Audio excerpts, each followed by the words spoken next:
The Moors are shown with the trappings of civilization. They have a king and queen who live in a castle and wear European-style crowns.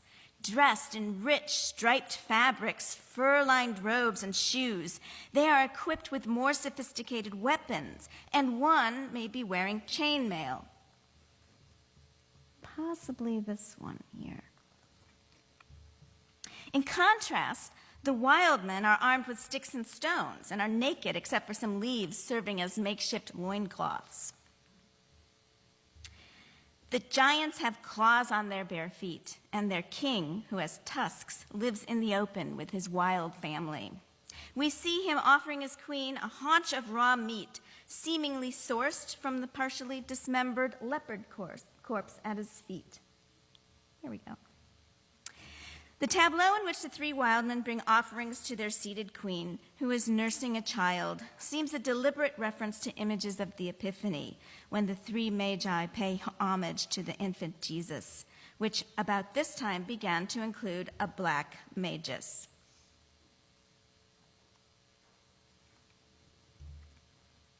In fact, the appearance of Moors and wild men together on this tapestry is not unrelated to the development of the black magus in art, which originated in German-speaking lands around the 13th century.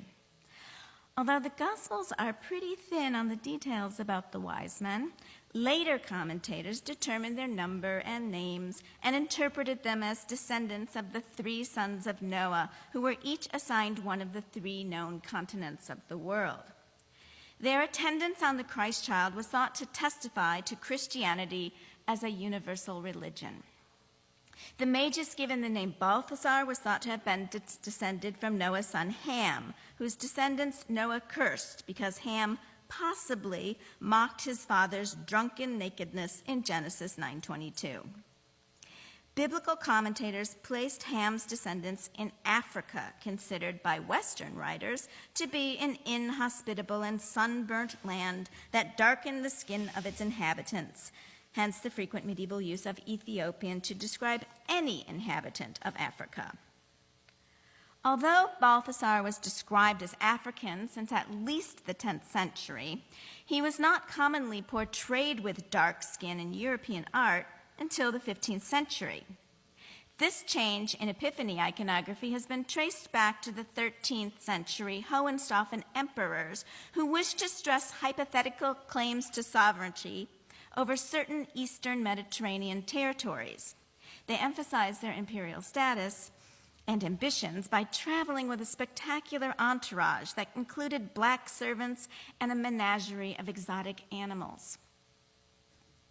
As part of this campaign, they also transformed the cult of Saint Maurice, an Egyptian general who was thought to have been martyred near Magdeburg when he and his Christian troops refused to make sacrifices to the Roman gods.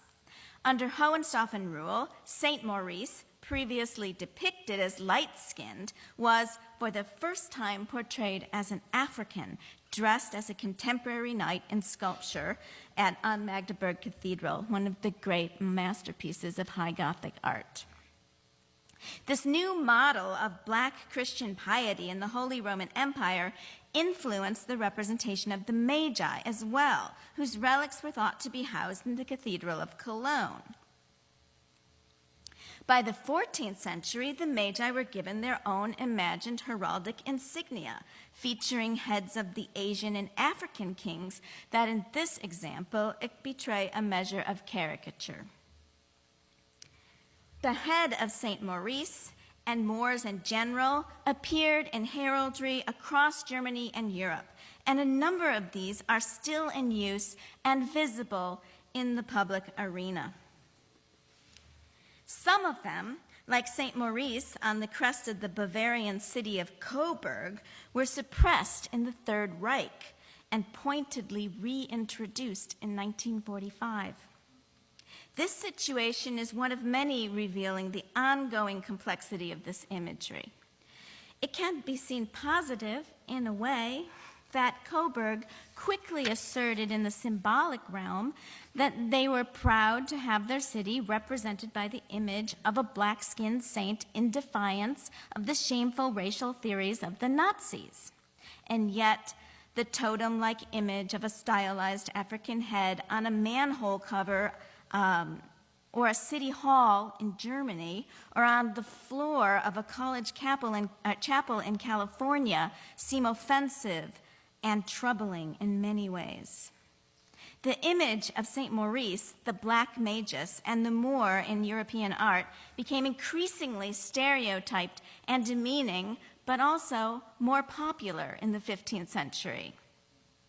These developments in visual culture no doubt reflected shifting and conflicting responses to cataclysmic events that caused Europeans to adjust their worldview, including encounters with native peoples in the Americas, Africa, and elsewhere, and the might of the Ottoman Empire, which conquered the ancient Christian capital of Constantinople in 1453.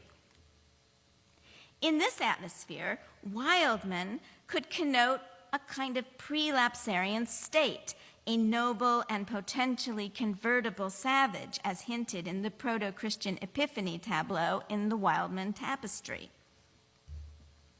Like the Moors, Wildmen were increasingly popular heraldic emblems in the later Middle Ages and Renaissance.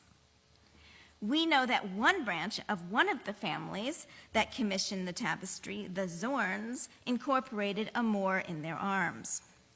By commissioning and displaying this wondrous luxury object, the families participated in an imperial tradition that advertised wealth and power through claims of connections to and dominance over the wider world, inhabited by vaguely threatening but also marvelous inhabitants, like those on the tapestry, on the Psalter map, and in the Book of Marvels of the World.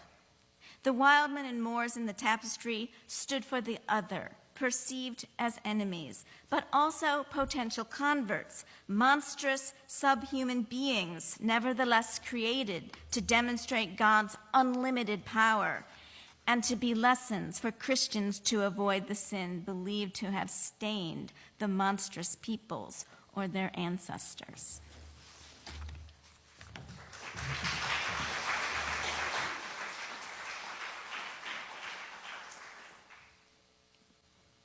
Here, Moors also inhabit a landscape with wild men and exotic beasts such as monkeys and lions, a dragon and a unicorn. Unlike the wild men,